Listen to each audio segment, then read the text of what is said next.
Hari ini kita akan membedah sebuah diskursus intelektual yang sangat fundamental. Betul sekali. Dan pertanyaan sentral yang akan kita bongkar hari ini adalah mengenai putusan Mahkamah Konstitusi terkait uji materi Undang-Undang Nomor 1 PNPS 1965 tentang pencegahan penodaan agama. Iya, dan pertanyaannya sangat jelas, apakah undang-undang ini merupakan instrumen inkonstitusional yang melanggar hak asasi manusia dan mendiskriminasi minoritas, atau justru ia adalah bentuk pembatasan konstitusional yang sangat krusial, ya kan? Khususnya untuk mencegah konflik horizontal dan melindungi kerukunan umat beragama. tepat. Perdebatan kita hari ini berakar langsung dari dokumen resmi, yakni putusan Mahkamah Konstitusi nomor 140 PUU 7 2009. Dan untuk meletakkan pijakan awal, posisi saya dalam diskusi ini adalah bahwa undang-undang tersebut adalah pembatasan yang sah dan esensial demi menjaga ketertiban sosial. Sementara saya berdiri pada posisi yang sebaliknya. Saya berargumen bahwa undang-undang tersebut adalah bentuk intervensi negara yang melanggar hak asasi dan sangat diskriminatif terhadap tafsir agama minoritas. Oke, mari kita mulai dengan melihat kerangka berpikir dari kubu yang menolak pencabutan undang-undang ini. Dalam persidangan, kubu ini diwakili oleh pemerintah dan ormas keagamaan seperti MUI, NU, dan Muhammadiyah. Ya, mereka bersandar pada konstitusi kita kan? Betul. Spesifiknya pasal 28J UUD 1945. Begini, di Indonesia, kebebasan asasi itu tidak diartikan sebagai kebebasan yang mutlak. Maksud saya, setiap individu wajib tunduk pada pembatasan yang ditetapkan oleh undang-undang demi menghormati nilai-nilai agama. Tapi pembatasan itu harus ada batasnya juga. Tentu. Dan perlu diperjelas, undang-undang ini sama sekali tidak menyentuh apa yang dalam istilah hukum disebut sebagai forum internum. Artinya, ruang batin dan pikiran Anda itu suaka yang tak tersentuh hukum. Anda bebas meyakini apapun di dalam hati. Tepat sekali. Tetapi, hukum ini bekerja di ranah forum eksternum, yaitu ruang publik tempat ekspresi Anda bergesekan dengan realitas sosial. Ketika seseorang secara sengaja mempublikasikan tafsir yang memutarbalikkan ajaran pokok suatu agama di muka umum, itu berubah. Itu bukan lagi sekedar kebebasan berpikir, melainkan sebuah provokasi. Saya memandangnya dari sudut pandang yang berbeda. Kalau kita membedah argumen dari kubu pemohon, seperti Imparsial, Elsam, dan tokoh-tokoh sekelas KH Abdurrahman Wahid atau Profesor Dawam Raharjo, fondasi mereka juga berpijak sangat kuat pada konstitusi. Maksud Anda pasal 28E dan 29? Betul, pasal-pasal itu secara eksplisit menjamin kemerdekaan setiap penduduk untuk memeluk agama dan beribadat. Argumen utamanya adalah instrumen hukum tahun 1965 ini adalah produk dari masa darurat, sebuah masa transisi Orde Lama di mana negara dikelola secara otoriter. Ya, konteks sejarahnya memang begitu. Dan undang-undang ini secara problematis memberikan otoritas kepada negara untuk bertindak sebagai hakim teologi. Negara diberi kuasa untuk menarik garis mana tafsir yang ortodoks dan mana yang menyimpang. Kebijakan ini secara esensial mengkriminalisasi perbedaan keyakinan, ya kan? Menarik, bahwa Anda menyinggung soal negara yang bertindak sebagai hakim teologi. Karena justru di titik inilah kita perlu memperjelas batas intervensi tersebut. Ahli seperti KH Hashim Muzadi di persidangan membantah keras narasi itu. Membantah bahwa negara mendikte teologi? Iya, coba kita urai mekanismenya. Negara sama sekali tidak menciptakan doktrin teologi secara otonom dari ruang hampa. Apa yang dilakukan negara hanyalah merujuk pada kesepakatan internal dari agama itu sendiri. Tapi negara tetap yang mengambil tindakan hukum. Betul, tapi berbasis referensi dari agama itu. Sebuah agama yang diakui memiliki kitab suci, nabi, dan doktrin fundamental yang sudah mapan berabad-abad. Kalau ada individu tiba-tiba mendirikan kelompok memakai nama agama tersebut, tapi mengubah tata cara ibadahnya secara drastis di ruang publik, itu penyimpangan. Dan negara merespons itu. Ya, negara hanya merespons realitas itu. Analoginya begini, sama halnya dengan undang-undang lalu lintas. Negara tidak membatasi kebebasan Anda untuk berpergian kemanapun, tetapi negara melarang Anda mengemudi melawan arus. Menafsirkan agama secara menyimpang di ranah publik itu ibarat mengemudi melawan arus. Anda bisa menabrak orang lain. Persis, Anda berisiko menabrak keyakinan orang lain dan memicu kekacauan sosial. Saya melihat mengapa analogi lalu lintas itu sering dipakai, tapi jujur saja, saya tidak bisa menerimanya begitu saja. Mari kita bedah mengapa analogi itu problematis. Silakan. Begini, jalan raya utama dibangun, diaspal, dan diukur oleh Kementerian Pekerjaan Umum. Aturannya murni administratif dan berbasis fisika dasar, ya kan? Tetapi agama bukanlah infrastruktur buatan pemerintah. Tentu saja bukan. Agama itu ranah spiritual yang penuh dengan evolusi pemikiran. Pemikir seperti Lutfi Aseukani dan pakar hukum J.E. Sehetapi dalam sidang menekankan sebuah poin filosofis yang sangat tajam. Mereka bilang, negara tidak memiliki mata Tuhan. Mata Tuhan? Apa persisnya implikasi dari mata Tuhan itu dalam konteks hukum kita? Implikasinya sangat nyata. Birokrasi negara, entah itu menteri, jaksa, atau polisi, tidak memiliki apa yang disebut sebagai kompetensi eskatologis. Artinya hal-hal yang berkaitan dengan keselamatan jiwa dan akhirat? Betul. Negara tidak punya kapasitas, apalagi kewenangan konstitusional, untuk memutuskan apakah tafsir A akan membawa orang ke surga, sementara tafsir B itu sesat dan membawa ke neraka. Ketika negara melarang sebuah aliran karena dianggap menyimpang, negara sebenarnya telah menjebol dinding forum internum yang Anda sebutkan tadi. Tapi, bukankah negara hanya bertindak di forum eksternumnya? Prakteknya tidak sesederhana itu. Apalagi kalau kita melihat sejarah sosiologi agama.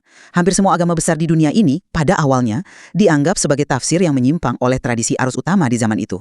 Jika negara selalu menggunakan ancaman penjara untuk membungkam perbedaan tafsir, negara bukan sedang mengatur lalu lintas, negara sedang membekukan kebebasan berpikir. Saya memahami kekhawatiran filosofis itu. Bahaya jika negara merasa memegang kunci surga, saya setuju.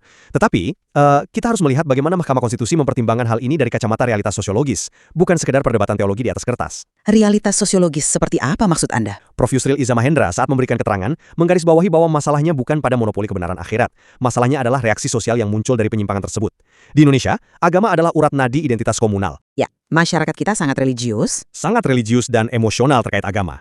Ketika sebuah ajaran disebarluaskan dengan mendistorsi secara ekstrim elemen suci suatu agama, misalnya, melecehkan kitab suci mereka, reaksi masyarakat kita bukanlah mengajak diskusi santai di ruang seminar. Reaksinya kemarahan massal. Betul. Gejolak emosi yang tak terbendung, dan potensi konflik fisik yang berdarah-darah. Tidak ada pemerintah di dunia ini yang bisa diam saja melihat potensi kerusuhan semacam itu.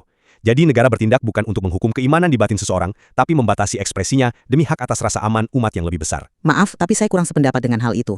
Biarkan saya jelaskan alasannya. Jika dalihnya adalah demi mengamankan realitas sosiologis, itu membawa kita pada pertanyaan krusial.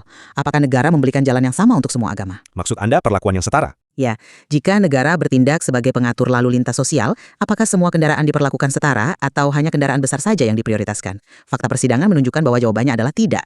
Mari kita bongkar penjelasan pasal 1 Undang-Undang AKUO ini. Ia menyebutkan 6 agama itu. Betul. Di situ secara spesifik negara memberikan pengakuan dan jaminan kuat hanya pada 6 agama resmi. Islam, Kristen, Katolik, Hindu, Buddha, dan Konghucu. Tapi harus diakui, secara historis memang ke-6 agama itulah yang dipeluk oleh mayoritas absolut di Indonesia. Saya tidak membantah fakta itu, tapi perhatikan bagaimana undang-undang yang sama memposisikan penganut aliran kebatinan atau penghayat kepercayaan. Mereka tidak diletakkan sebagai entitas yang setara. Teks itu menyebut bahwa aliran tersebut harus disalurkan ke arah pandangan yang sehat. Iya, kalimat itu memang ada di penjelasannya. Ini bukan sekedar pengaturan. Ini adalah asimilasi paksa.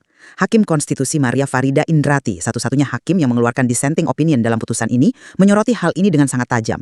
Beliau menyatakan undang-undang ini sangat diskriminatif. Karena tidak melindungi penghayat kepercayaan. Lebih buruk dari itu, eksistensi mereka dianggap kurang sehat oleh negara. Bukankah ini secara terang-terangan melanggar asas kesamaan di mata hukum yang dijamin konstitusi?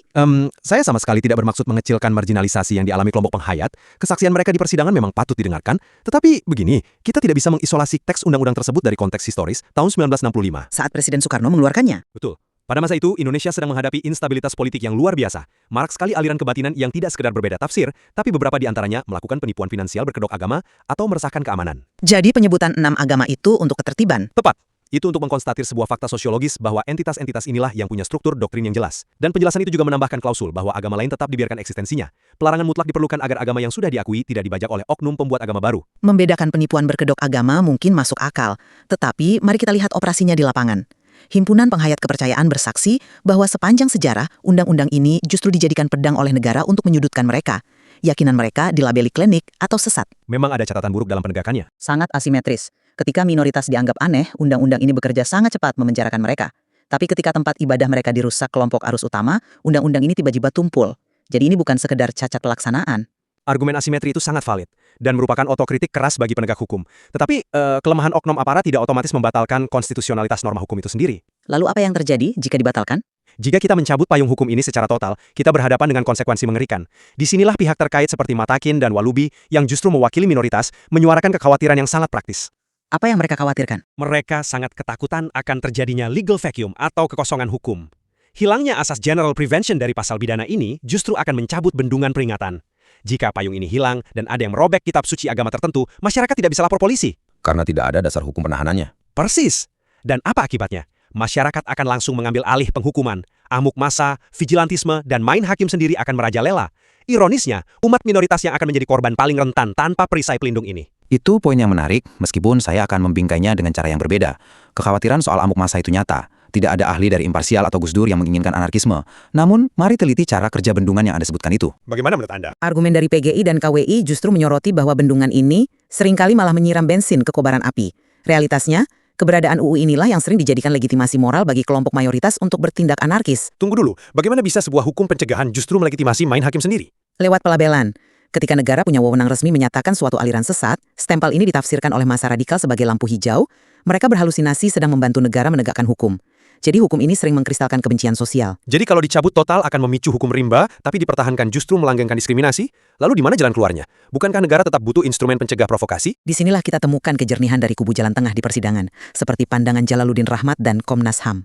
Mereka realistis, negara tidak boleh vakum, tapi instrumen 1965 ini menggunakan paradigma yang salah kaprah. Ia menghukum penyimpangan teologis, di situ akar diskriminasinya. Lalu apa yang diusulkan kubu Jalan Tengah? Pergeseran paradigma, yang seharusnya diawasi dan dipidana negara bukanlah penyimpangan teologis atau heresi, melainkan ujaran kebencian atau hate speech yang mengancam ketertiban sosial. Aturan harus fokus pada kedamaian sipil, bukan ortodoksi agama. Maksudnya, kalau sekedar ibadahnya berbeda, biarkan saja. Tapi kalau menghasut, baru ditangkap. Betul. Biarkan majelis agama yang berdebat teologi tanpa campur tangan polisi. Aparat hukum tidak perlu berpura-pura menjadi ahli tafsir kitab suci. Wow. Saya melihat titik konvergensi yang sangat tajam di sini. Meskipun kita berseberangan mengenai konstitusionalitas undang-undang ini, perdebatan ini menunjukkan satu hal, bahwa baik kubu pemohon, pemerintah maupun Mahkamah Konstitusi sama-sama sepakat bahwa kekosongan hukum adalah bahaya fatal. Ya, ketertiban umum adalah hal yang esensial. Jika saya merangkum dari kacamata pro-pemerintah, Indonesia adalah religious nation state. Kita bukan teokrasi, tapi juga bukan sekular murni. Pembatasan ekspresi teologis di ruang publik adalah perisai pelindung kerukunan umat beragama dan pencegah konflik horizontal. Instrumen ini mungkin tidak sempurna, tapi ia bertindak sebagai sabuk pengaman sosial. Tanpa memicu diskriminasi. Undang-undang ini terbukti represif, sangat mendesak untuk merevisinya agar lebih berfokus pada kedamaian sosial ketimbang kontrol teologis. Perdebatan substantif kita hari ini menunjukkan betapa rumitnya menjaga keseimbangan antara hak asasi individu dan stabilitas komunal dalam masyarakat yang majemuk. Itulah sebabnya kami mengajak pendengar untuk mengeksplorasi lebih jauh dokumen putusan Mahkamah Konstitusi ini. Baca argumen-argumen brilian dari kedua sisi, dan bentuklah kesimpulan Anda sendiri mengenai batas kebebasan beragama dan ketertiban umum. Tepat sekali, mengkaji berbagai perspektif adalah kunci untuk memahami kompleksitas hukum dan masyarakat kita.